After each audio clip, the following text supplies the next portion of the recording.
Vê se o povo tem pena de quem trabalha na limpeza. Olha onde o povo joga. Onde é o lixo? Onde o povo joga? Diga se tem cabimento. Se eu trabalhasse na limpeza eu xingava. Mas não tem como saber quem foi, ó. Não façam. Eu pego. Eu não tenho condição de ver uma coisa dessa. Não tenho.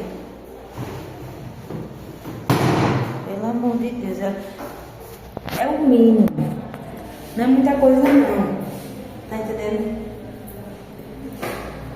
É o bom senso. Você tem consciência. Sua infelica que é banheiro feminino, né?